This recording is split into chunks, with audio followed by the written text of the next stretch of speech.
Welcome to సూర్ణ media. This is RJV. అయితే నెల్లూరులో రాజకీయ పరిస్థితి వస్తే మాత్రం చాలా గరంగా ఉంది. రాజకీయ పరిస్థితి మనం చూసుకున్నట్లయితే చాలా చాలా హీట్గా ఉంది. అయితే ఒక వ్యక్తి గురించి మనం ప్రధానంగా మాట్లాడుకోవాల్సిన పరిస్థితి ఉంది. అయితే ఆ వ్యక్తి ఎవరు? ఇంత రాజకీయాల్లో నెల్లూరులో ఉన్నటువంటి బలమైన రాజకీయాల్లో అతను ముందస్తు ఏర్పాటు చేసుకున్నటువంటి బంగారు బాటలో నడవడానికి ఆయనకి అనుభవం ఉందా లేదా అనేటువంటి ఒక విషయం అయితే ఖచ్చితంగా మనం తెలుసుకోవాల్సిన విషయం. None other than that person Nellore జిల్లాకు సంబంధించి జనసేన పార్టీ ప్రధాన కార్యదర్శి. సో ఆయనతో మనం మాట్లాడదాం. గునుకుల కిషోర్ గారు. సార్ నమస్తే. నమస్తే. ఏం సార్ జనసేన పార్టీకి సంబంధించినటువంటి విషయాలు ఎలా ఉన్నాయి? అదేవిధంగా నెల్లూరులో మనం రాజకీయాలు చూసుకున్నట్లుగానైతే అసలు ఎంత హీటుగా ఉన్నాయి? ఇటువంటి పరిస్థితుల్లో మీరు ఏ విధంగా ముందుకు వెళ్ళాలనుకుంటున్నారు? అసలు ఏంటి, ఇది సాధ్యమేనా? ఎలా అనిపిస్తుంది మీకు? ఖచ్చితంగా అండి. రాజకీయ పరిస్థితులు ఈరోజు చూసినట్లయితే వైసీపీ వ్యతిరేకత బాగా వినబడుతుంది. రాజకీయాలు అనుభవం తర్వాత సంగతి, కానీ సామాన్యుడికి ఇబ్బంది జరుగుతుంది అని చెప్పి 2018లో నుంచి నేను జనసేన పార్టీలో ప్రయాణం చేస్తున్నాను. అధ్యక్షుడు పవన్ కళ్యాణ్ గారు ఒకటే మాట చెప్పారు, ఎక్కడ సమస్య ఉందో అక్కడ జన సైనికులు ఉండండి, జనసేన నాయకులు అండగా నిలబడండి, వారి స్వరాన్ని బయటికి వినపడింది. ఎక్కడైనా అనగారిన ప్రజలకి ఇబ్బంది జరుగుతుంటే మీ వంతు సహాయకారిగా నిలబడండి, సమస్యలు స్థానికంగా పోరాడండి, ప్రతిరోజు వాళ్ళ నియోజకవర్గంలో సమస్యలు తెలుసుకోండి అని పిలుపునిచ్చారు. పైపిచ్చు ఆ రోజు మాకు చెప్పిన విషయం, 25 సంవత్సరాలు నాతో రాజకీయం చేయగలిగిన వాళ్ళు నాతో ఉండండి, డబ్బులు ఆశించి నేను రాజకీయం చేయట్లేదు, అన్ని వర్గాల వారికి అధికారం అందాలి, అందరికీ న్యాయం జరగాలి అనే విధంగా చేస్తున్నానని దాన్ని కట్టుబడి చేసుకుంటూ వచ్చాం. దాదాపుగా 5 సంవత్సరాల్లో ఎన్నో పోరాటాలు చేసాం. ప్రభుత్వ స్కూల్స్ మూయించేస్తుంది, దాని మీద పోరాడడం. అదేవిధంగా ఒక ఎస్సీ కాలనీకి సంబంధించిన టీచర్ రాకపోతే ఇంకా 6 నెలలు పడుతుందంటే వాళ్ళ విద్యా సంవత్సరం అయిపోతుందండి, దాన్ని చేయండి అని కూర్చున్నాం. పలు రకాల కేసులో కూడా ఇరుక్కున్నాం. లాస్ట్ టైం 2022 అనుకుంటాను, ధాన్యానికి గిట్టుబాటు ధర ఇవ్వండి, తుఫాన్ రైతులు తడి ధాన్యాన్ని తీసుకోండి అని చెప్పి రోడ్ల మీదకి ఎక్కినప్పుడు దాని మీద కేసు పెట్టారు. అదేవిధంగా ఇసుక అక్రమ రవాణా, జిఎస్టీ బిల్లులు లేవు, ల్యాబ్స్ ఈ పెద్ద పరికరాలతో నది ఒడ్డున బెర్తలు తవ్వబాకండి అని చెప్పి ప్రభుత్వ ఉత్తర్వులు ఉంటే లెక్క చేయకుండా చేశారు. వీటిలో అనేక రకాలుగా మేము జిల్లా వ్యాప్తంగా చేసిన అనేక పోరాటాల ఫలితంగా జనసేన మీద మంచి అభిప్రాయం ఏర్పడింది. వైసీపీ సిట్టింగ్ ఎమ్మెల్యేలు కూడా పారిపోయే పరిస్థితి ఏర్పడింది. జనసేన తెలుగుదేశం కలిసిన తర్వాత ప్రజల మద్దతు ఎక్కువగా ఉంది. సిట్టింగ్ ఎమ్మెల్యేలు ఎవరైతే ఉన్నారో వాళ్ళు అభివృద్ధి ఏం సాధించలేదు కాబట్టి, ప్రజలు వాళ్ళని అభిమానాన్ని చూరగొనలేకపోయారు కాబట్టి పారిపోయే పరిస్థితి ఉంది. ముఖ్యంగా చెప్పినట్లుగా మా Nellore sitting MLA city Anil Kumar Yadav గారు మీసాలు తిప్పారు, తొడలు కొట్టారు. వీళ్ళు అభ్యర్థులు ఎవరు అన్నారు. ఎక్కడ పోయినావు స్వామి, అర్థం లేదు, నరసరావుపేటకి వెళ్ళిపోయినావు, నెల్లూరు నుంచి నరసరావుపేటకి వెళ్ళావు. నిజంగా నువ్వు అభివృద్ధి సాధించి ఉంటే ఈ 4 సంవత్సరాలు నువ్వు ప్రజలకు ఏదైనా చేస్తుంటే నువ్వు తొడల కొట్టి మీసాలు తిప్పి ఇక్కడే ఉండేవాడివి. నీ అనుచరులకు కూడా చెప్పు, జాంకాయలు కూడా అడిగారు అభ్యర్థులు ఎవరు, అనిల్ అన్న ఎక్కడే ఉంటాడని. ఇక్కడ లేదు, కనబడట్లేదు. మకానం నరసరావుపేటకి మళ్ళించేశారు. ఎక్కడ పోయినా కూడా బ్యాడ్ అనేది బ్యాడ్.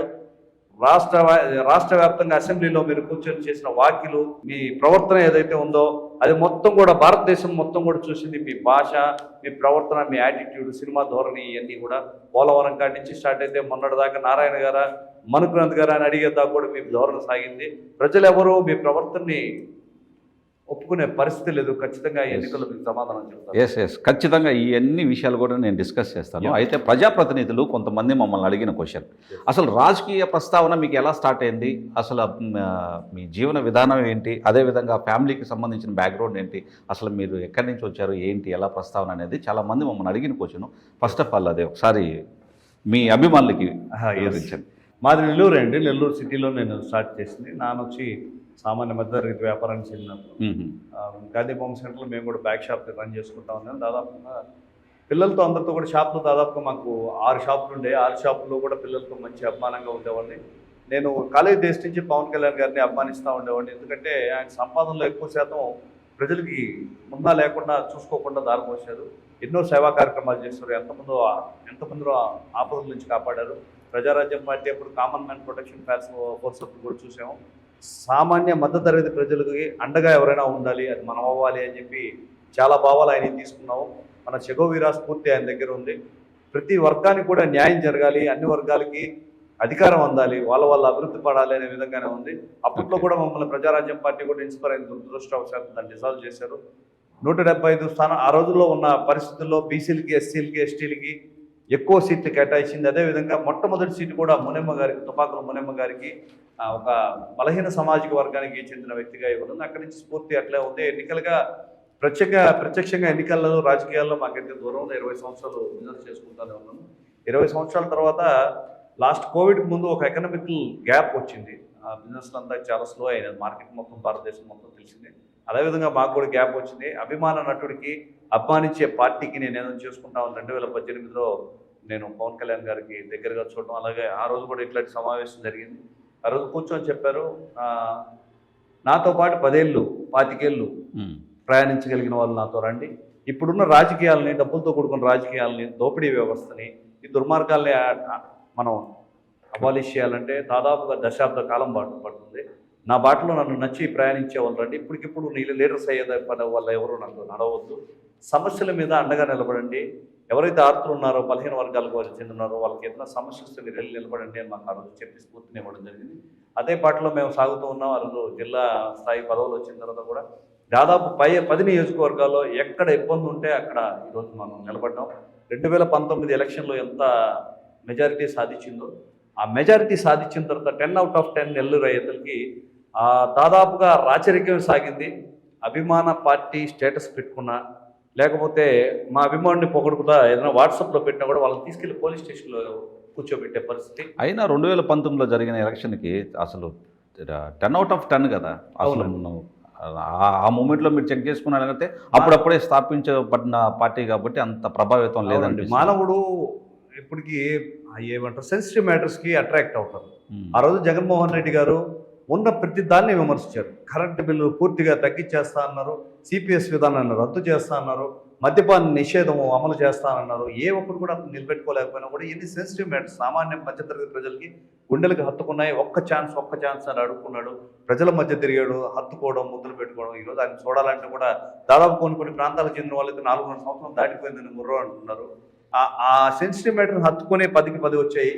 కానీ ఆ దుర్మార్గాన్ని, ఆ ప్రేమని నిలుపుకోలేకపోయారు. ప్రజలు అంత అభిమానించి 10 out of 10 ఇచ్చినప్పుడు ఏ విధంగా మనం ప్రవర్తించాలి, వాళ్ళ సమస్యలు ఏ విధంగా సాల్వ్ చేయాలి, ప్రజాదరణ ఏ విధంగా పొందాలి. మీరు చెప్పుకున్నట్టు 175 out of 175 అని అనుకోవాలంటే ఎంత మంచి పరిపాలన అందించి ఉండాలి. ఎక్కడ కూడా మీ మంచి పరిపాలన ఎక్కడా కనబడట్లేదు. ఎక్కడ దుర్మార్గాలు, దౌర్జన్యాలు, పేదలను అంచివేయడం, ఏదో ఒక సాగుతో సహచర వనరులు దోచుకు తినడం, మా గ్రామాల నిధులు గల్లు చేయడమే కానీ ఎక్కడ కూడా అభివృద్ధి సాధించింది అయితే లేదు. అటువంటి దౌర్జన్యాల నుంచి ఏదైనా ఒక నిరసన చేయాలంటే మనకి స్వాతంత్రం వచ్చింది దాదాపుగా వీటి వల్లే. మనం ఫైట్ అయితే చేసిన లేదు. అహింసావాదము, సత్యం, అహింస, ఈ 2 మార్గాలతో వచ్చింది. ఎక్కడైనా మాకు అన్యాయం జరుగుతుంది అని చెప్పుకునే ప్రజాస్వామ్య దేశంలో ఎలుగెత్తి ఒక గొంతుగా మాట్లాడకుండా చేసింది వైసీపీ ప్రభుత్వం. దేవాలయాలపై దాడి జరుగుతున్నా కూడా ఒక ప్లకార్డు పెట్టుకుని 10 మంది బయటకు వస్తే లోపల తీసుకెళ్లి అరెస్ట్ చేసేసి కేసులు పెట్టే పరిస్థితి వచ్చింది. అదేవిధంగా వీళ్ళు చేసిన, గతంలో ప్రతిపక్షంలో ఉన్నప్పుడు వీళ్ళు చేసిన గందరగోళాన్ని, ఆ రచ్చని చూసినట్లయితే ఎన్నిసార్లు వీళ్ళు అరెస్ట్ చేయాలి అని చెప్పి మేము అనుకుంటాం. పెద్ద తరగతి, అదే ఒక పోలీస్ వ్యవస్థ పెద్ద స్థాయి వ్యక్తులు ఈ ప్రభుత్వంలో పెట్టినన్ని కేసులు ఎవరి మీద పెట్టలేదన్నారు. వాళ్ళ పేర్లు చెప్పకూడదు, ఎందుకంటే వాళ్ళు ఉన్నతాధికారులు, వాళ్ళ గురించి మనం ఈరోజు మాట్లాడుతున్నాం. ఎవరి పేర్లు? పోలీస్ అధికారులు. పెట్టించిన వాళ్ళు ఎవరు? నాయకులు వైసీపీ నాయకులు. ఎవరు పెట్టించలేదు. ఇప్పుడు నేను ఇసుక దోపిడీ జరిగింది కోవూరు నియోజకవర్గంలో. మీకు జిఎస్టీ లేదు, మీకు అనుమతులు లేవు. అది కూడా వ్యాట్ మనము జిఎస్టీ అన్ని పెట్టిన తర్వాత 1 to 100 సిరీస్ బుక్ ఉండకూడదు. అది క్రైమ్. అంటే 1 to 100 బుక్ పెట్టేసి దాన్ని చిచ్చేసి పక్కన పారేసి అది జరిగిన 2-3 రోజులకి ఆ బిల్స్ అన్ని కూడా కాల్చి తగలబెట్టిన పరిస్థితి ఉంది.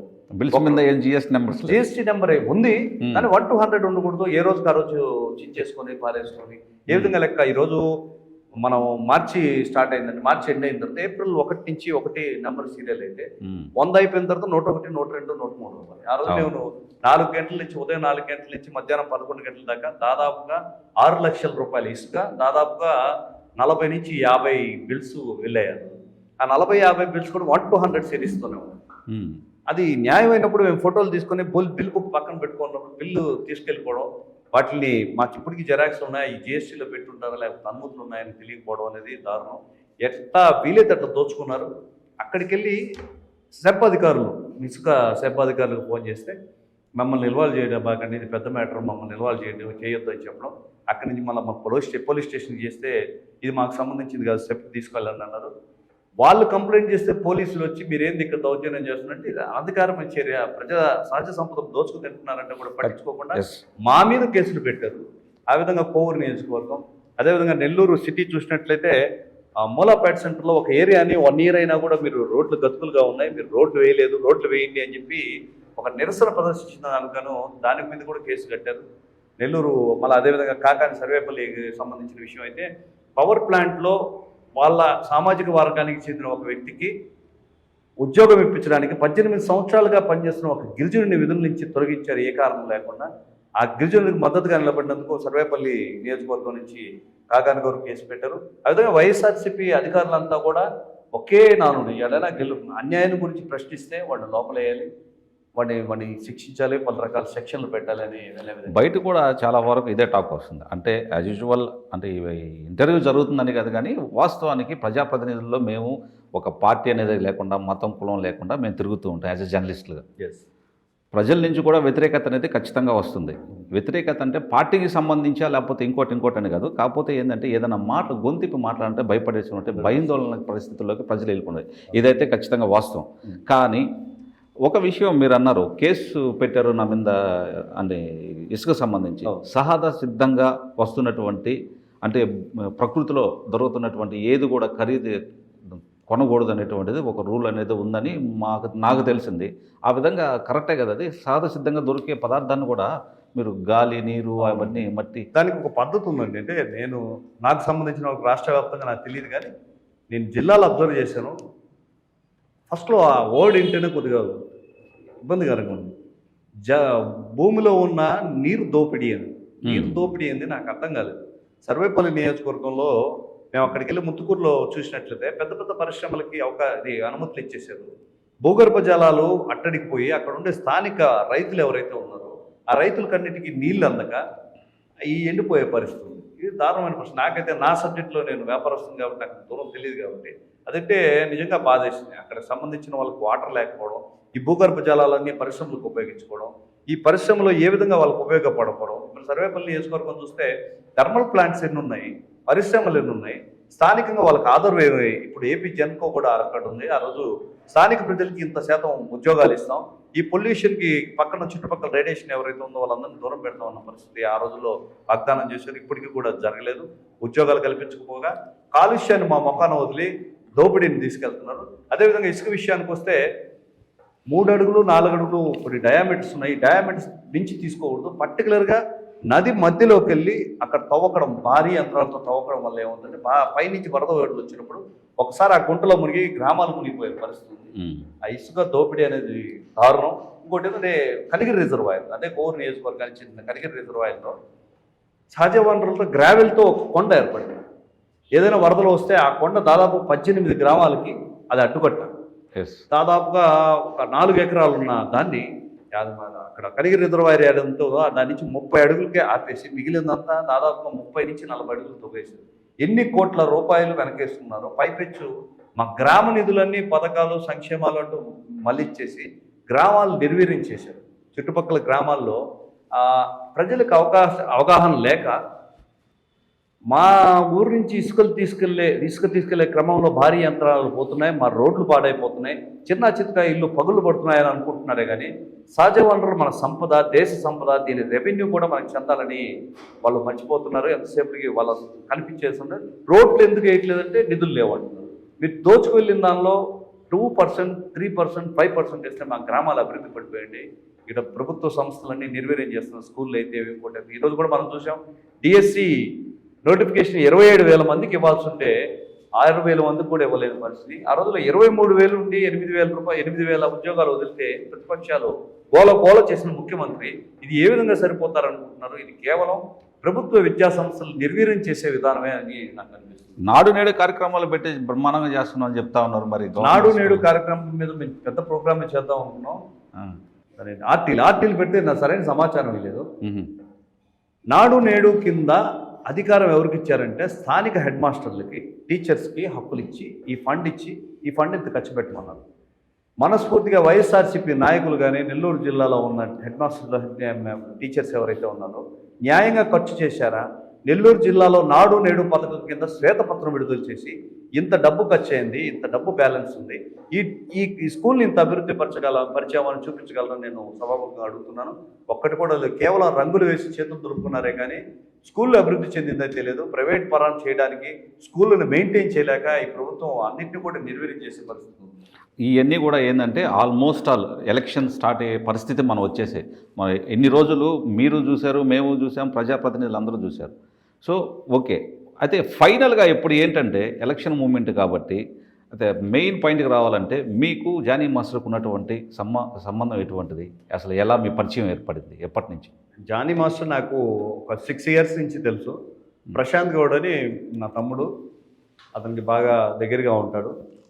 అప్పుడప్పుడు చూస్తూ ఉండేవాళ్ళం. మేము అతనితో మాట్లాడుతూ పరిచయం అయినప్పుడు అతనికి రామ్ చరణ్ గారికి బాగా సన్నిహిత సంబంధాలు ఉండవు. కామన్ మ్యాన్ ప్రొటెక్షన్ ఫోర్స్ అప్పుడు అతను అనుకున్నారు. అన్ని మేము గమనిస్తాం. అదిగా ఇవన్నీ కూడా కాకుండా ఈరోజు దేశవ్యాప్తంగా గర్వించదగ్గ కొరియోగ్రాఫర్ ఆయన. అంత మంచి స్థానానికి వెళ్ళినా కూడా ఒక మంచి నడవడిక, అందరితో కలివిడిగా మాట్లాడడం. పర్టికులర్గా జనసేన పార్టీ అభిమానులు, జన సైనికులు అంటే బాగా దగ్గర తీసుకెళ్ళి ఒక ఫోటో కావాలన్నా కూడా ఎంతమంది వచ్చినా కూడా ఓపికగా తెచ్చుకోవడమే కాక, నేను అతను పక్కన నుంచి అబ్జర్వ్ చేసినప్పుడు ఫోన్లో ఎవరో ఎక్కడి నుంచో ఫోన్ చేస్తారు, నాకు ఈ సహాయం కావాలి, నాకు ఇట్లా కావాలంటే నాకు డబ్బులు కొట్టాను, నేను పక్కన అసిస్టెంట్స్ చెప్పడం డబ్బులు కొట్టేయడం. అదే కేవలం ఎవరో నాకు ఇట్లా డబ్బులు కావాలన్నా అనగానే పెట్టేయడం. మెడిసిన్స్కి, పిల్లలకి. నిన్న మొన్న కూడా చూశాను. ఎట్లా అది పార్టీ తరఫున పర్సనల్ అండి, అతను పర్సనల్. ఇది పార్టీకి ముందు చెప్పేది. ఇప్పుడు అతను సంపాదించే దానిలో కొంత అమౌంట్ అంటే చేస్తూ వచ్చారు. ఆ సేవా కార్యక్రమాల ద్వారా అతను ఇంకా అతని బిహేవియర్ వల్ల బాగా దగ్గరయ్యాము. పర్టికులర్గా ఒకసారి జనసేన పార్టీ తరఫున కార్పొరేషన్ ఎన్నికలు జరిగేటప్పుడు ఆ రోజు 10కి 10 వచ్చిన తర్వాత ఒక్క కార్పొరేషన్ నుంచి కూడా జనాలు బయటికి రావడానికి భయపడిన పరిస్థితి ఆ రోజు అరాచకంగా జరిగాయి. ఆ రోజు కూడా 54 ఏ విధంగా తీసుకున్నారో నెల్లూరు ప్రజలకు అందరికీ తెలుసు. దుర్మార్గంగా దౌర్జన్యాలు, దోపిడీలు చేసి అందరినీ కిడ్నాప్లు, భయపెట్టి కొట్టడం అన్నీ జరిగినాయి. అటువంటి టైంలో ఒక ప్రొవోక్ తీసుకోవాలని నేను జనసేన పార్టీ ఆఫీస్కి ఆయన ఆహ్వానించడం, రావడం, ఆయన కూర్చొని ఆ రోజు ఇప్పుడు ఆయన రియాజ్ పెద్ద నాయకుడు అయిపోయి ఆయన వైసీపీకి వెళ్ళాడు. రియాజ్ అయితేమి, జానీ అయితే వీళ్ళందరినీ కూర్చోబెట్టి 54 డివిజన్లో ఒక 100 అప్లికేషన్లు సామాన్య ప్రజల నుంచి తీసుకున్నాం. ఎప్పుడంటే ఎందుకంటే పవన్ కళ్యాణ్ గారిది రబ్బర్ చెప్పులు వేసుకున్న యువత చేత నేను రాజకీయం చేస్తా అన్నారు.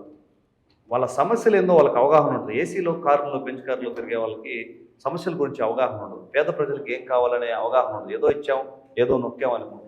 కామన్ మ్యాన్కి ఒక అవకాశం ఇచ్చినప్పుడు వాడు ఏ విధంగా సఫర్ అవుతున్నాడో ఆ సఫరెన్స్, అట్లా సఫర్ అయ్యే వాళ్ళని ఏ విధంగా బయటికి తీసుకురావాలని ఆలోచిస్తారు. అందుకని పబ్లిక్లో నుంచి మేము మనకు పోటీ చేయడానికి ఆహ్వానించడం జరిగింది. దాదాపు 100 అప్లికేషన్లు వచ్చాయి అన్ని వర్గాలకు చెప్పి. ఆ రోజు కొన్ని సమీకరణల వల్ల, కొన్ని కాన్ఫ్లిక్ట్స్ వల్ల అన్ని నిలబెట్టలేకపోయాం. నిలబెట్టిన వాటిని కూడా ఆ రోజు వైఎస్ఆర్సీపీ నాయకులు ఎవరైతే ఉన్నారో వాళ్ళు బలవంతంగా వెనక్కి తెప్పించుకోవడం, ఒక చోట స్టేషన్కి తీసుకెళ్ళి కొట్టడం, పెట్రోల్ స్టేషన్ తీసుకెళ్ళి కొట్టడం, కొంతమందిని కిడ్నాప్ చేయడం, ఉదయగిరి నియోజకవర్గం పక్కంతా బాగా దాడులు, ఎంపీటీసీ, జడ్పీటీసీ విషయంలో బాగా ఇబ్బంది పెట్టారు. ఎక్కడున్నా కూడా మేము జాగ్రత్త చేశాం. ఓకే, అయితే జానీ మాస్టరు అదేవిధంగా మీరు ఇద్దరు వెళ్ళి ఇటీవల పవన్ కళ్యాణ్ గారిని కలిసి వచ్చారు విషయం అన్న అందరూ తెలిసిందే. ఏం చర్చనీయాంశాలు జరిగాయి అక్కడ? చర్చే కదా, వాళ్ళిద్దరికీ దాదాపుగా ఒక 10-15 సంవత్సరాల పైన ఉంది ఆ సంబంధం, రిలేషను. మంచి వ్యక్తులంతా అంటే ఒకే చోట. రాజకీయ పరంగా ఏ చర్చ జరిగింది అంటే సీట్లకు సంబంధించి ఎవరికి ఏమేమి ఇవ్వాలని చెప్పి ఏమన్నా? 10 సంవత్సరాల జర్నీ ఉంది కాబట్టి మంచి వ్యక్తులు కలుసుకుంటూ ఉంటారు. వాళ్ళిద్దరు మంచి రిలేషన్ ఉంది. పొలిటికల్గా రావాలనే ఉద్దేశంతో పర్సనల్ వే ఏదైతే ఉందో దాన్ని ఆఫీస్ త్రివిక్రమ్ గారు వీళ్ళందరూ బాగా పరిచయం ఆయనకి.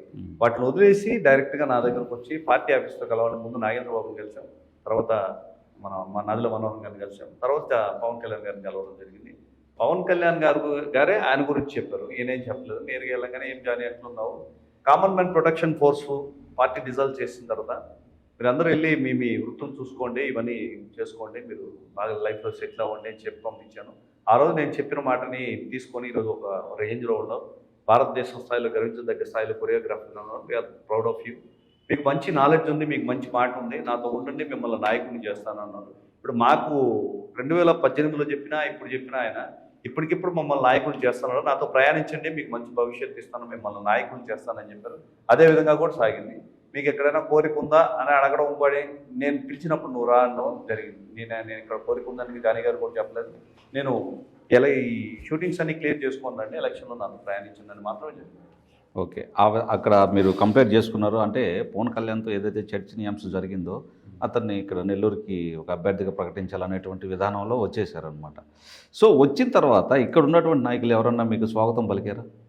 మీ జనసేన పార్టీకి సంబంధించినటువంటి నాయకులు ఎవరన్నా స్వాగతించారా? అఫిషియల్గా ఇంకా పదవులు ఏమీ లేదు కాబట్టి వెళ్ళి కండువా వేయించుకొచ్చి ఎలా అయినా సరే ఒక పార్టీలో అంటే ఒక ప్రొఫెషన్ నుంచి ఇంకో ప్రొఫెషన్కి చేంజ్ అయిన తర్వాత పార్టీ నాయకులు చాలామంది ఆహ్వానించాలి కదా. అది యాక్చువల్గా అతను అందుబాటులో ఉన్నాడండి, ఎందుకంటే బిజీ షెడ్యూల్. వచ్చి మొన్న ఇటీవల నెల్లూరుకు వచ్చారు కదా. అవును వచ్చారు కదా. అప్పుడు మీరు ఒక్కరే ఆయన అంటే నాకు తెలిసి నేను ఒక్కడే కాదు, మా జాతీయ మీడియా ప్రతినిధి వేములపాటి అజయ్ గారు, ఓకే, మా జిల్లా అధికార ప్రతినిధి కృష్ణారెడ్డి గారు, మా జనరల్ సెక్రటరీస్ ఇలా చాలా మంది, సర్వేపల్లి నియోజకవర్గం ఇన్ఛార్జ్, అవును, తర్వాత ఆత్మకూరు ఇన్ఛార్జ్, అట్లా కోవూరు కేర్ టేకరు, మా సెక్రటరీ, చాలా మంది ఒక ఆ వేదిక మీరు పర్టికులర్ గమనించుంటే మీరు కూడా తీసుకున్నారు. ఆ వేదిక మీద దాదాపుగా జనసేన నాయకులు 30 మంది కూర్చున్నారు. ఖచ్చితంగా ఆ 30 మంది సాధారణంగా ఆహ్వానించినట్లే. కానీ నెల్లూరులో 2 వర్గాలు ఉన్నాయి జనసేన పార్టీలు అని చెప్పి ప్రతి ఒక్కరు అనుకుంటున్నారు. నా డౌట్ ఏంటంటే, మా క్వశ్చన్ ఏంటంటే, ప్రజాప్రతినిధులు మమ్మల్ని అడుగుతున్నారు, జనసేన పార్టీలో సంబంధించి వాళ్ళకే 2 పొత్తులు ఉన్నాయి, రేపు ఏ విధంగా ప్రజల్లోకి వెళ్ళాలా అని అడుగుతున్నారు. ఇప్పుడు అధికార పార్టీ ఈరోజు వైఎస్ఆర్సీపీ చూసినట్టయితే 2 కాదు 4-5 వర్గాలు ఉన్నాయని నా అభిప్రాయం. ఇతనికి సీట్ రానికూడదని ఒకరు పోరాడతారు, ఇంకోటి సీట్ రానికూడదు ఇంకో జరిగింది కూడా కదా, పోరాడారు, జరిగింది. ఈయన ఎక్కడికి వెళ్ళిపోయాడు, తొడలు కొట్టి మీసాలు తిప్పి పరిగిస్తా వెళ్ళిపోయాడు. ఎవరు కొట్టారంటారు? ఎవరు, మన అనిల్ గారే నెల్లూరు సిటీ నుంచి తొడలు కొట్టారు కదా, నేనే పోటీ చేస్తున్నా, మీరిద్దరిలో ఎవరు చేస్తున్నారు, ఎందుకు నువ్వేం చేస్తావు చెప్పు అంటే సప్పని వెళ్ళిపోయాడు. నేనేం చేయలేదు కాబట్టి టక్కన వెళ్ళిపోయాడు. ఆటొక వర్గం ఉంది. ఈరోజు మైనార్టీకి సంబంధించిన ఒక టికెట్ ఇస్తే కొంతమంది అదే పార్టీలో ఉన్న అగ్రనేతలు మాకు సంబంధం లేదన్నట్టుగా కొంత వ్యతిరేకత చూపించి దూరంగా వెళ్ళిపోయారు. ఏదైనా కానీ పార్టీ అంటే మనుషుల మధ్య మనస్పర్ధలు ఖచ్చితంగా, అంటే మనస్పర్ధలు అంటే భేదాలు ఉంటాయి. ఈ భేదాలని క్లారిటీ చేయాలంటే అధ్యక్షుడు పవన్ కళ్యాణ్ గారితో మనుక్రాంతికి చేయవద్దు, కిషోర్కి చేయవద్దు, జానికి చేయవాలంటే మేమందరం ఒక వేదిక మీద లేకపోతే ఆ రోజు మీరు ప్రశ్న అనవచ్చు. ఖచ్చితంగా. ఇప్పుడు మనుక్రాంతి రెడ్డి అనే అతను ఇక్కడ ఉన్నారు, మీరు ఉన్నారు, మీకున్న ఫాలో మీకుంది, ఆయనకున్న ఫాలో ఆయనకుంది. ఒక పార్టీ కండువ కప్పించుకొని వచ్చిన తర్వాత ఆయన్ని సగర్వంగా ఆహ్వానించడం, లేకపోతే ఇంకోటో మీరు అన్నీ చూసే ఉంటారు కదా, మనం కూడా చాలా మంది చూస్తూ ఉన్నాం. అలాంటిది ఎందుకు చేయలేదు మనుక్రాంతి రెడ్డి వాళ్ళని? నాకు రివర్స్ క్వశ్చన్ ఏంటంటే, ఇప్పుడు ఖలీల్ గారికి వైఎస్ఆర్సీపీ సిటీ టికెట్ ఇచ్చిన తర్వాత జిల్లాలో ఉన్న నేతలందరూ ఎందుకు అతన్ని సాధారణంగా ఆహ్వానించలేదు? It's very common. అంటే ఈ వర్గం ఉంది, మనకి టికెట్, ఇప్పుడు జానీ గారికి టికెట్ ఇస్తే ఖచ్చితంగా మనుక్రాంత్ గారు ఆహ్వానిస్తారు, పక్కన కూర్చొని చేస్తారు. ది సేమ్ టైం మనుక్రాంత్ గారికి టికెట్ ఇస్తే కిషోరు, జానీ కూడా పక్కన కూర్చొని చేస్తారు. ఖచ్చితంగా. ఇంతవరకు ఎక్కడ సీట్ అనేది టికెట్లు ఇస్తారని చెప్పి ఇంతవరకు ప్రకటించాల. ఆల్రెడీ టీడీపీ వాళ్ళు ఆల్మోస్ట్ నెల్లూరులో ఉన్నటువంటి మొత్తానికి ప్రకటించేశారు. అది నాకు తెలిసి కోవూరు నియోజకవర్గం ఒకటి పెండింగ్లో ఉందన్నమాట. ఏమి జనసేన పార్టీ ఇంకా ఎందుకు స్పందించలేదు? మీ నాయకుడు మీకు ఏదన్నా మీకు చెప్పుంటారు కదా. అదేనండి, నాకు మొదట మాకు మీటింగ్ పెట్టే కంటే ముందర కూడా చంద్రబాబు నాయుడు గారిని జైల్లో వేసేకి ముందు కూడా దాదాపుగా ఒక 6 months నుంచి మన బలాన్ని పరిశీలించుకుంటానే ఉన్నాం, వివిధ సర్వేలు చేస్తూ ఉన్నాం. వైఎస్ఆర్సీపీ లాస్ట్ ఇయర్ ఆవిర్భావ సభలో మా పవన్ కళ్యాణ్ గారు చెప్పారు, వైఎస్ఆర్సీపీ వ్యతిరేక ఓటు ఏదైతే ఉందో అది చీలన ఇవ్వకూడదు. 151 సీట్లు సాధించిన అహంకారంతో ప్రజల్ని రాచరికం దూరంలో పీక్కు తింటున్నారు ఈ వైఎస్ఆర్సీపీ పార్టీని. మరొక్కసారి దీన్ని ఫామ్ కానివ్వకూడదు. దీనికి మిగిలిన వాళ్ళు ఎవరైతే ఉన్నారో వాళ్ళందరూ ఏకమవ్వాలని చెప్తూనే ఉన్నారు. ఆ దిశగా ప్రయాణం జరుగుతున్న నేపథ్యంలో ఒక 2-3 సంవత్సరాల సీఎం ప్రజల్లో సీఎంగా గెలిచిన నారా చంద్రబాబు నాయుడు గారిని అత్యంత కిరాతకంగా ఉన్నపలానంగా కోర్టులో మన జైల్లో బంధించడం, ఆ వయసులో అతన్ని ఇబ్బంది పెట్టడం, ఇట్లాంటి పరిస్థితులన్నీ చూసి ఒక అంత ఎక్స్పీరియన్స్ ఉన్న రాజకీయ నాయకుడు 3 సార్లు సీఎం గారిని ఇంత ఇబ్బంది పెడితే మరొక్కసారి వైఎస్ఆర్సీపీకి అధికారం ఇస్తే ప్రజల్ని ఏ విధంగా చూస్తారనే బాధతో పవన్ కళ్యాణ్ గారు తీసుకున్న నిర్ణయం. 1కి 10 సార్లు సర్వేలు ఉన్నాయి, మిత్రపక్షాలు ఏవైతే ఉన్నాయో ఎవరు గెలుస్తున్నారు, ఎంత గెలుస్తున్నారు అనేది చూసుకొని ఎక్కువ శాతం గెలవగలిగిన సీట్లు మాత్రమే ప్రకటించే పరిస్థితి ఉంది. నెల్లూరు జిల్లా కూడా మాకు చెప్పినట్టు ఒక 2 స్థానాలు అయితే చెప్పుకున్నారు, 2-3 స్థానాలు. తూర్పుగోదావరి జిల్లాలో ఆల్రెడీ మనకు ఉంది, ఇప్పుడే మనకి మా సోషల్ మీడియాలో కూడా జనసేన సోషల్ మీడియాలో కూడా రిలీజ్ చేశారు, 36 స్థానాల్లో ప్రకటించారు. మేజర్గా ఉమ్మడి ఉభయ గోదావరి జిల్లాల్లో చెప్పుకున్నారు. ఆయన నిర్ణయం ఏదైనా కూడా మేము అందరూ రెడీగా ఉన్నాం. కామన్గా ప్రతి ఒక్క మనిషికి ఒక ద్వేషం ఉంటుంది, ప్రేమ ఉంటుంది, అన్నీ ఉంటాయి. అయితే పార్టీలు కూడా అదే ఉన్నాయి, ప్రతి దాంట్లో ఉంది. టీడీపీ కావచ్చు, జనసేన కావచ్చు, వైఎస్ఆర్సీపీ కావచ్చు. ప్రధానంగా మన నెల్లూరులో తీసుకుంటే ప్రతి పార్టీకి 2 వర్గాలు ఉన్నాయి, మీకు తెలిసిందే. కానీ వాళ్ళు ఆ విధంగా ఉన్నారని చెప్పి జనసేన సైనికులు మీరు కూడా ఆ విధంగా ప్రవర్తించడం ఏందనేది ప్రజల్లో ఉండేటువంటి అసలు ఫస్ట్ మెయిన్ క్వశ్చన్ ఇది. ఇది ఎప్పుడు కంప్లీట్ అవుద్ది? మీరందరూ కలిసి ఒక ప్రజా వేదికని ఎప్పుడు నిర్వహించబోతున్నారు? అసలు ఏంది? ప్రజలకు కానీ మా జనసేన నాయకులకు కానీ పవన్ కళ్యాణ్ అభిమానులకు కానీ ఒకటే స్టేట్మెంట్, మనం కేవలం పవన్ కళ్యాణ్ గారి ఆశయాలు జనసేన పార్టీ సిద్ధాంతాలకు కట్టుబడి ఒక కిషోర్ అనే వ్యక్తి పనిచేశాడు, మనప్రాంత్ అనే వ్యక్తి పనిచేశాడు కాబట్టి ఈరోజు నాయకులుగా ఒక నార్మల్ ప్లాట్ఫామ్ నుంచి వచ్చిన మేము ఎక్స్పీరియన్స్ లేకపోయినా కూడా ఒక మంచి స్థానంలో ఉన్నాం. అదేవిధంగా ఈరోజు చూసినట్లయితే కళ్యాణ్ గారు ఏం చెప్పినా కూడా మేము అందరూ సిద్ధంగా ఉన్నాం.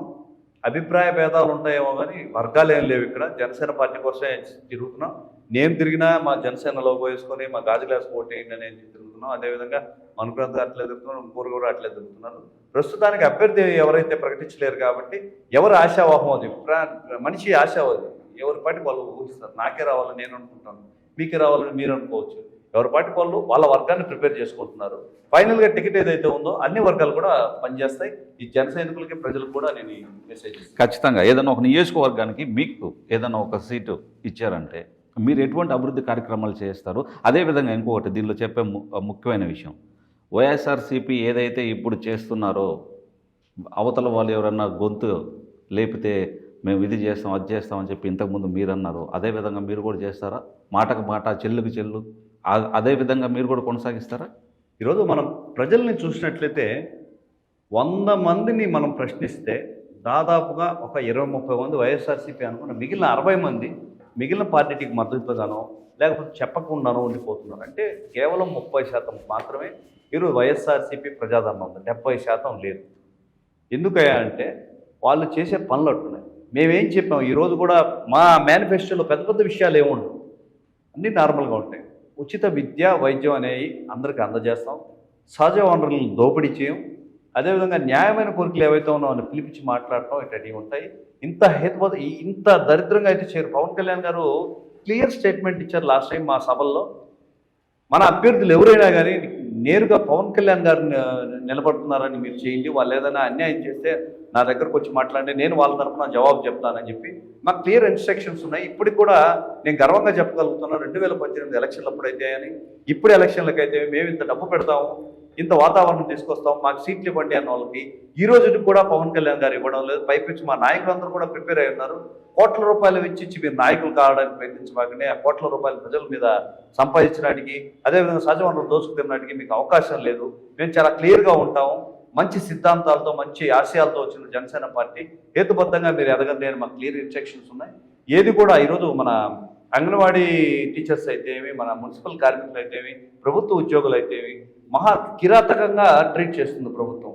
అప్పట్లో మీ సిపిఎస్ రద్దు చేస్తానని చెప్పి ప్రతి ఉద్యోగస్తులు కనిపించిన ప్రతి ఉద్యోగస్తులకు షేక్ హ్యాండ్ ఇచ్చి కౌగులించుకున్న జగన్మోహన్ రెడ్డి గారు పిలిచి కాస్త వయా మీడియా చేస్తే అందరికీ పాసిబిలిటీస్ ఉన్నాయి. నాకు 10,000 రూపాయలు కావాలనిపిస్తుంది, మీరు 100 రూపాయలు ఇవ్వగలరు, పిలిచి మధ్యలో ఒక ఫిగర్ అంటూ చెప్తే కొంత వెసులుబాటు కల్పిస్తే అసలు మాట్లాడగలిగితే మీరు ప్రజలతో మాట్లాడగలిగితే సరే సమస్యలు తిరిగిపోయినట్టే. మా నాయకులందరూ కూడా ప్రజల్లోనే ఉంటాం. ఈరోజు కాదు, మొట్టమొదటి నుంచి మేము దేనికైతే పోరాడామో వాటిలన్నిటికీ కూడా మేము మద్దతుగా నిలుస్తాం. ఇసుక అక్రమ రవాణా వల్ల స్థానికంగా ఉన్న మన లేబర్స్ ఎవరైతే ఉన్నారో మన భవన నిర్మాణ కార్మికులు రేట్లు పెరిగిపోయి చిన్న వాళ్ళు ఇల్లు కట్టుకోలేక ఇబ్బంది పడుతూ వాళ్ళు పనులు లేక ఇబ్బంది పడుతున్నారు, వాళ్ళని దగ్గరికి తీసుకుంటాం. అదేవిధంగా గ్రావెల్ నదులు పైనుంచి ఓవర్ఫ్లో వచ్చినప్పుడు గ్రామాలు మునిగిపోయే పరిస్థితి ఉంది, గ్రామాలు కాపాడడానికి చర్యలు తీసుకుంటాం. మూడవది రోడ్ల విషయం కూడా గ్రామాల కనెక్టివిటీ కరెక్ట్గా ఉంటే, సిటీకి తొందరగా యాక్సెస్ ఉంటే గ్రామాల అభివృద్ధి తొందరగా జరుగుతుంది. వాటికి కట్టుబడి ఉన్నాం. ఈ గ్రావెల్ దోపిడీలు అంటే జరగవు. ఏమైనా కూడా న్యాయబద్ధంగా పరిపాలన చేస్తాం. కానీ ఒక్కసారి పవన్ కళ్యాణ్ గారి ప్రజాప్రభుత్వం స్థాపిస్తే 20 ఏళ్ళు డోకా ఉండదనేది నా నమ్మకం. ఎందుకంటే మాకు పెద్ద పెద్ద ఆశయాలు లేవు, కోట్ల రూపాయలు ఖర్చు పెట్టాలని ఆయన మాకు ఇన్స్ట్రక్షన్స్ లేదు. అదేవిధంగా ₹1,00,00,000 ఇస్తానని నాకు సీట్ ఇమ్మంటే కూడా ఇచ్చే పరిస్థితి లేదు. క్లియర్ కట్ ఇమేజ్ ఉంది. ప్రజల్లో ఉన్న నాయకులకి, ఆదరణ ఉన్న నాయకులకి సీట్లు ఇస్తున్నాం. ఖచ్చితంగా అదే పద్ధతి పైన నిలబడతాం. అంతేగాని ఇట్లా నిష్పక్షపాతంగా ప్రజలు దోచుకునే విధంగా మాత్రం జనసేన ప్రభుత్వం ఉండదని నేను చెప్తున్నాను. నెల్లూరులో సీట్లకి సంబంధించినటువంటి ఒక ఫైర్ అంటారు దాన్ని, మంటలాగా అయిపోయింది, అగ్నిగుండం అయిపోయింది. అసలు వైఎస్ఆర్సీపీకి సంబంధించినటువంటి పెద్ద ఆయన, మేబీ ఆయన దాంట్లో ఆయన పాత్ర ఉందో లేదో మనకు తెలియదు, మాకు కూడా ఇన్ఫర్మేషన్ అయితే ఏం లేదు. అసలు నెల్లూరు సిటీకి సంబంధించి ఆ సీటు కేటాయించడంలో మీ అభిప్రాయం ఏంటి? సీటు విషయం కేటాయించడం అనేది వాళ్ళ పార్టీ వ్యక్తిగతమైన విషయం. ఒకటేంటంటే ఇప్పుడు సిట్టింగ్ ఎమ్మెల్యే ఎవరైతే ఉన్నారో అనిల్ గారు, దాదాపు 2-3 నెలలు మైండ్ గేమ్ వేశారు. మీసాలు చెప్తారు, తొడలు తప్పుతారు, నువ్వు ఉంటావా, నువ్వు పోతావా, నువ్వు ఉంటావా, నువ్వు పోతావా. మా వాళ్ళందరినీ మిత్రపక్షాలు ఎవరైతే ఉన్నారో వాళ్ళందరినీ కూడా అడిగారు, నువ్వు ఉంటావా, నువ్వేం చేస్తావు, నువ్వు ఉంటావా, నువ్వేం చేస్తావు, ఈయన అందుబాటులో ఉండడు, ఈయన అందుబాటులో ఉండదు. కనీసం సార్వత్రిక ఎన్నికల్లోకి వచ్చేసరికి దాదాపు 10 సంవత్సరాలుగా ఎమ్మెల్యేగా ఉన్న మీరు సర్వేలు చేయించుకొని ఆధారం లేదని ఎక్కడికో పారిపోయారు. ఎందుకంటే ఇన్ని రోజులు అరవడం, ఏదైనా మిత్రపక్షాలను ఏమైనా నేను తిట్టుంటే నన్ను క్షమించండి అని చెప్పారు. తప్పు చేయడం ఎందుకు, క్షమించడం ఎందుకు? దాదాపుగా ఎన్ని సంవత్సరాలు మీరు మిత్రపక్షాల మీద విరుచుకుపడ్డారు. మీరు సాధించిన అభివృద్ధి ఏముంది? గత ప్రభుత్వాలు కొంత అభివృద్ధిని సాధించుంటే ఆడే వదిలేసి వెళ్ళిపోయారు, పారిపోయారు. మీరు ఒక రకంగా గెలిచినప్పుడు తొడగొట్టారు, ఎంత ఉద్రేకంగా తొడగొట్టారు. ఆ ఉద్రేకం ప్రజల్లో నిలపలేకపోయారు, ఎందుకంటే మీరు చేసింది అయితే ఏమీ లేదు. ఇక్కడ వర్గపోరు విపరీతంగా జరుగుతుంది. మేము ఇందాక మీరు వర్గపోరు మీరు జనసేనలో ఉంది అని అంటే అధికార పక్షంలో ఉన్న దానికంటే చాలా తక్కువగా ఉంది. చాలా స్నేహపూర్తమైన వాతావరణం ఉంది. లేవు, లేదు మేము ఒకరు ఒప్పుకునే పరిస్థితి లేదు. మా దగ్గర క్లియర్గా ఉంది, ఎవరికి ఇచ్చినా చేస్తాం. ఇదే మాట మా నాయకులు ఎవరిని అడిగినా కూడా చెప్తారు. చాలా క్లియర్గా ఉంది. రాష్ట్ర అభివృద్ధి కోసం, జిల్లా అభివృద్ధి కోసం, నియోజకవర్గంలో మనకి మద్దతు ఉంది, మనం ఇక్కడ పోటీ చేస్తామని చెప్తే ఖచ్చితంగా ఎవరు కూడా మేము వేరే పార్టీలకు పోయే పరిస్థితి లేదు, భయపడి దూరంగా ఉండేది లేదు. లేదు, గాజు గ్లాస్కి చేస్తాం ఖచ్చితంగా. అయితే వాస్తవానికి ఏంటంటే ఎవరు ఊహించాల అంటే అటువంటి ఆ క్యాండిడేట్కి పదవి ఇస్తారా లేదనేది ఎవరు ఊహించినటువంటి చాలా మంది ఉన్నారు. మేమైతే ఊహించామండి. అనిల్ గాబరా పడ్డారు. నువ్వా నువ్వా నువ్వా నువ్వా నీకు స్టఫ్ ఉందా, నువ్వు అభివృద్ధి సాధించావా?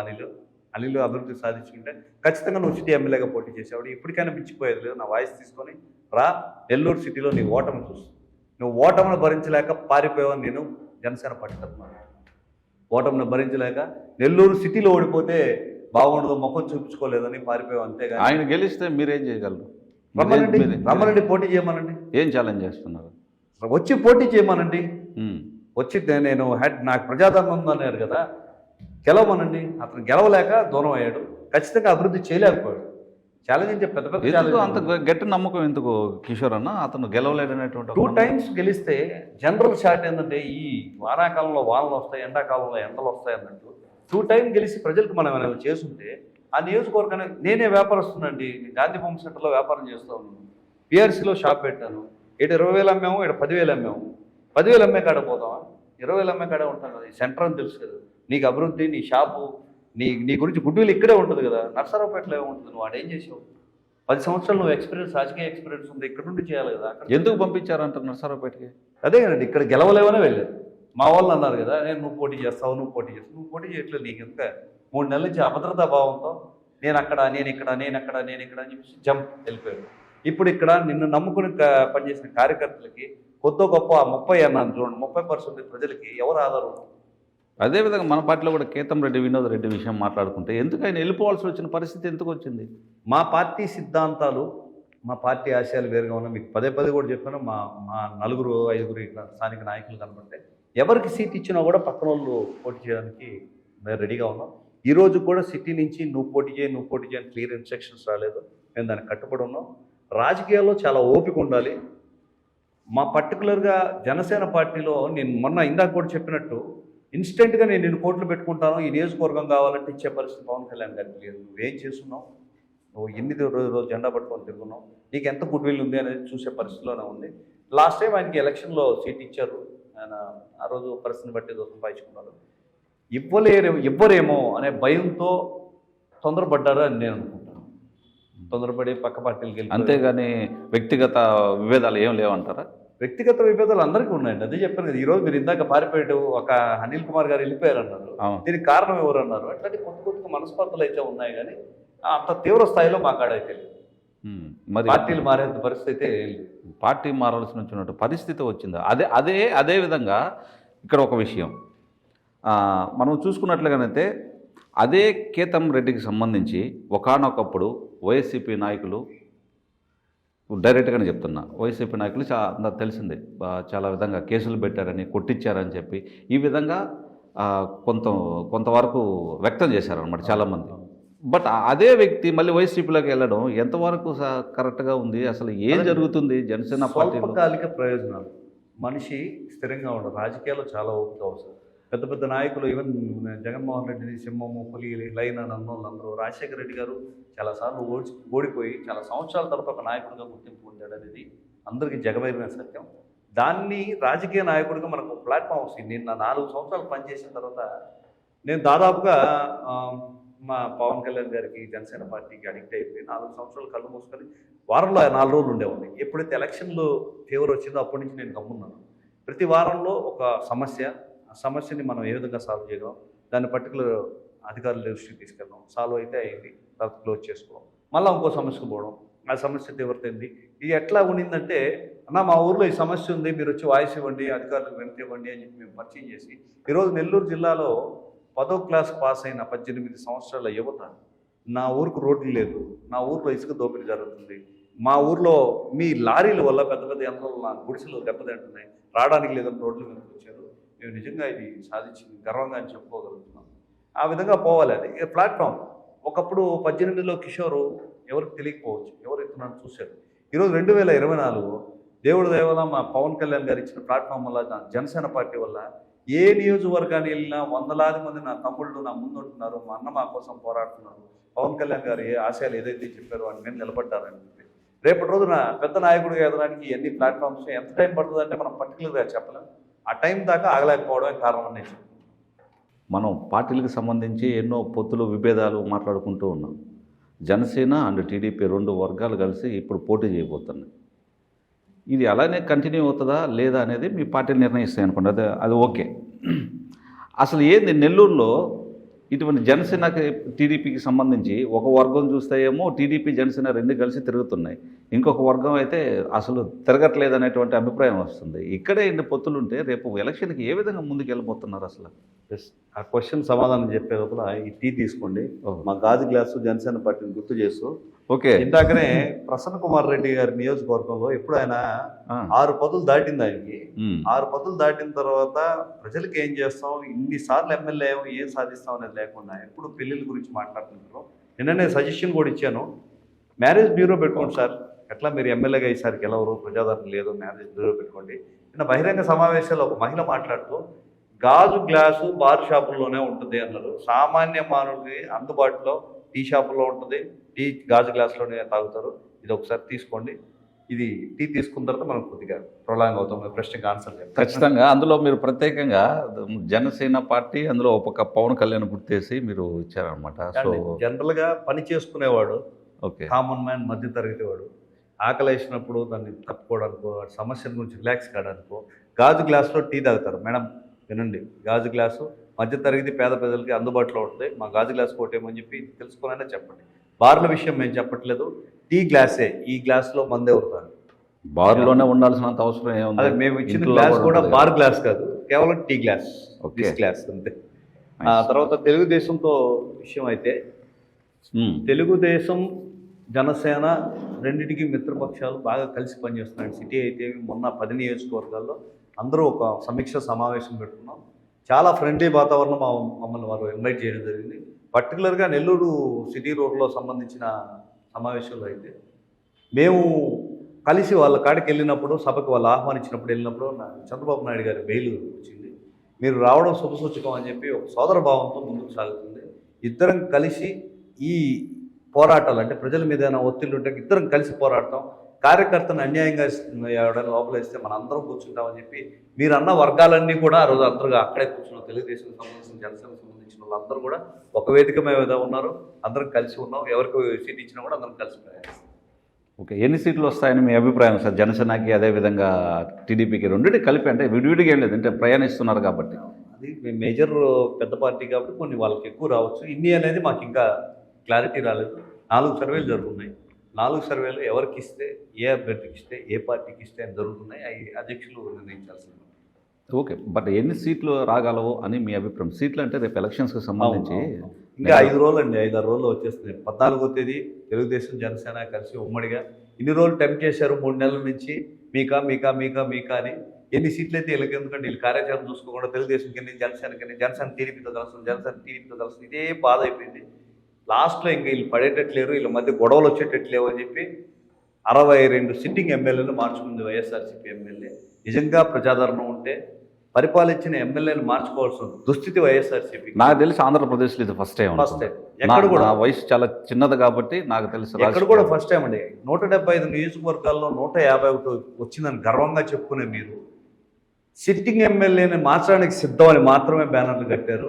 విజయానికి సిద్ధం కాదు, మీరు ఇంటికి వెళ్ళిపోవడానికి సిద్ధం, ప్యాకప్ చేసుకోవడానికి సిద్ధం, మేము సిద్ధం. ఓటు అనే ఆయుధంతో మీరు చేసిన అన్యాయాల్ని, దౌర్జన్యాల్ని, రౌడీజాన్ని అంతమొందించేందుకు ప్రభుత్వాన్ని ఏర్పాటు చేయడానికి సిద్ధం అని కూడా నేను తెలియదు. ఖచ్చితంగా నాకు ఇందాక మాటల్లో పడి ఒక విషయం మర్చిపోయాను అన్న. సిద్ధం సిద్ధం సిద్ధం అని అంటున్నారు మీరు కూడా.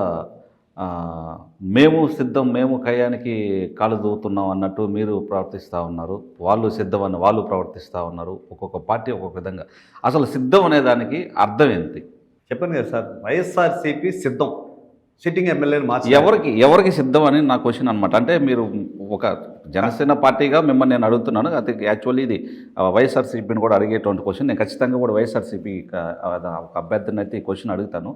సిద్ధం అని ఎవరికి చెప్పదలుచుకున్నారు వైఎస్ఆర్సీపీ వాళ్ళు? అదే వైఎస్ఆర్సీపీ సిద్ధం అని ఎవరికి చెప్తుందంటే ప్రజలకి, అదేవిధంగా కార్యకర్తలకి. మీ కార్యకర్తలు, మీ ప్రజలు సిద్ధంగానే ఉన్నారు కదా. ఇంకా ఆ బోర్డ్స్ క్లియర్గా చూడలేదు. కేవలం జగన్మోహన్ రెడ్డి మాత్రమే ఉండి ఎక్స్క్లమేటరీ మార్క్ పెట్టినారు. ఎక్స్క్లమేటరీ మార్క్ ఎప్పుడు పెడతారంటే ఆశ్చర్యార్థకం. సిద్ధపడండి, నేను ఎమ్మెల్యేలను మార్చినా, నేను ఇంటికి వెళ్ళిపోయినా సిద్ధపడండి అని పెట్టారు. మేమెందుకు సిద్ధపడుతున్నాం అంటే మేము పర్టికులర్గా ఏళ్ళు ఓటు చూపిస్తున్నాం. ఆయా నియోజకవర్గంలో నాయకులు ఎవరైతే ఉన్నారో మేము సిద్ధం, మీరు ఇంటిని పంపించినాడు, ప్యాక్ చేసుకోండి మేము అని మీరు జనసేన పార్టీ తరఫున మీరు అనుకుంటున్నారు. ఎవరి అభిప్రాయం వల్ల కదండి. మా దగ్గర కూడా ఆశ్చర్యార్థకం ఉన్నది, మేము స్ట్రిక్ట్గా ఉన్నాం, మేము సిద్ధం. కొంతమంది ప్రజాప్రతినిధులు మమ్మల్ని అడిగినటువంటి క్వశ్చన్ అనమాట ఇది. సిద్ధమా అంటే సిద్ధం. సిద్ధం అంటే ఇప్పుడు పార్టీలో ఉన్న వాళ్ళు, పార్టీ కార్యకర్తలు కావచ్చు, నాయకులు కావచ్చు, అదేవిధంగా శ్రేయోభిలాషులు కావచ్చు, శ్రేణులు కావచ్చు, వాళ్ళకి సంబంధించినటువంటి వాళ్ళకి ఒక మీటింగ్ అనేది ఏర్పాటు చేసుకుంటారు. మనం ఈ విధంగా ఎన్నికలకు సిద్ధం అవుతున్నాం అనేటువంటి ఒక పరిస్థితి భావం అనేది ఉంటుంది. మేము సిద్ధం అని అంటే అదేవిధంగా మీకు అపోజిషన్లో ఉండే పార్టీని రెచ్చగొడుతున్నట్టే కదా. 100%. మీరు ఆ బొమ్మ కూడా చూసారు. ఆయన ఏదో ఉద్వేగభరితంగా ఉన్నారు. ఎవరికి ఏం మెసేజ్ ఇస్తున్నారు? ఉద్వేగభరితంగా సిద్ధం అంటే ఎందుకు సిద్ధం? ఆల్రెడీ సిద్ధం కదా. నువ్వు ముందు నుంచే చెప్తాను, నేను ఒక్క పార్టీయే, మేమందరం సిట్టింగ్ ఎమ్మెల్యేలు సిద్ధం అని. నెల్లూరులో చూస్తే 10 నియోజకవర్గాల్లో 3 వెళ్ళిపోయారు, 2-3 మార్చేసే పరిస్థితి ఉంది.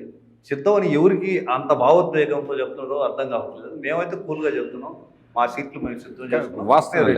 వాస్తవం మీరు చెప్పిన దాంట్లో కూడా ఏంటంటే, ఒకటి ప్రజాప్రతినిధులు నన్ను అడిగినటువంటి క్వశ్చన్ అనమాట ఇది.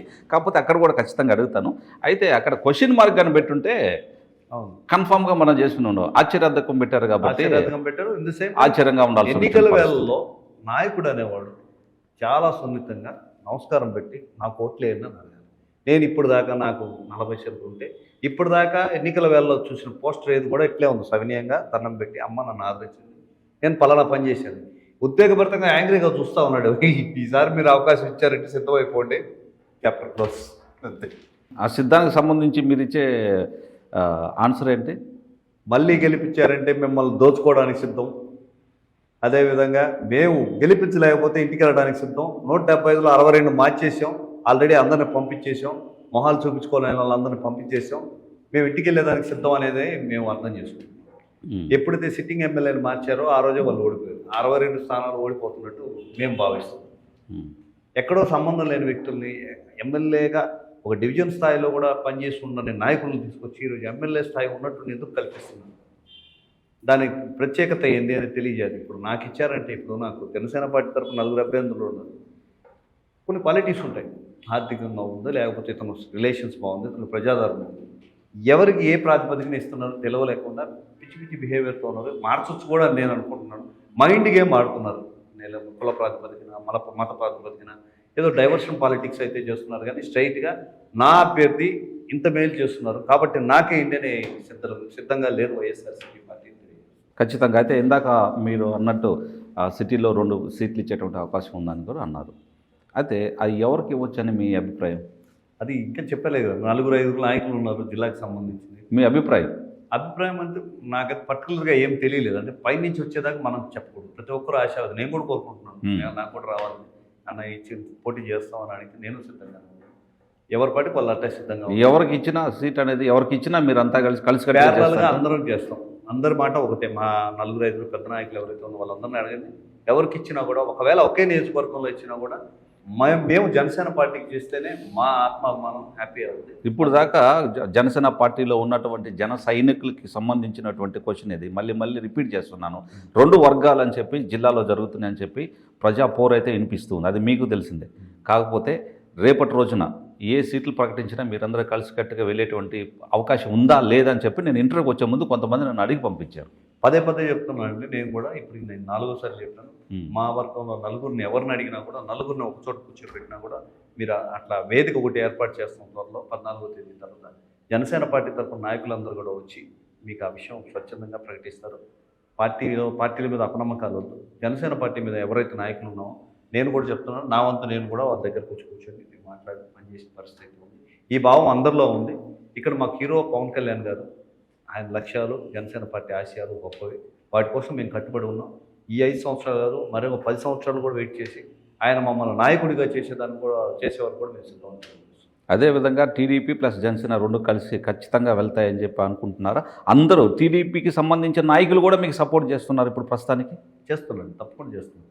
ఆయన నియోజకవర్గాల్లో మేము సిటీలో నేను 16వ డివిజన్ ఉంటాను. 16వ డివిజన్లో పార్టీ కార్యాలయం ఓపెన్ చేసినప్పుడు కిషోర్ అన్న 2 అన్నారు వెళ్ళొచ్చాము. అదేవిధంగా మాకు ఎక్కడికైనా అవసరమైతే వాళ్ళని పిలుస్తూ వస్తున్నాం. మా జిల్లా అధ్యక్షుడు మనుప్రాంత్ గారు రెస్టర్లోకి వెళ్ళి వాళ్ళతో పరిచయాలు ఉన్నాయి. మంచి స్నేహపూరితమైన వాతావరణం ఉంది. వైఎస్ఆర్సీపీ ట్రై చేసింది మైండ్ గేమ్ ఆడి వీళ్ళిద్దరు కొట్టుకునేటట్టు చేసి వీళ్ళు ఒకరికొకరు ఉపయోగపడకుండా చేయాలని. వాళ్ళ మైండ్ గేమ్ని బాగా అర్థం చేసుకుని మా వాళ్ళు బాగా కలిసిపోయారు. ఎవరికి సీట్ ఇచ్చినా కూడా ఉమ్మడిగా కష్టపడతారు. టీడీపీ ప్లస్ జనసేన 2 కలిసి ఒక ప్రజా వేదిక అనేది ఏర్పాటు చేస్తే ఎప్పుడు చూడాలని జనాలు కోరుకుంటూ ఉంటున్నారు. 14th అండి. నాకు తెలిసిన నాకున్న సమాచారం ప్రకారం ఇట్స్ నాట్ ఫే.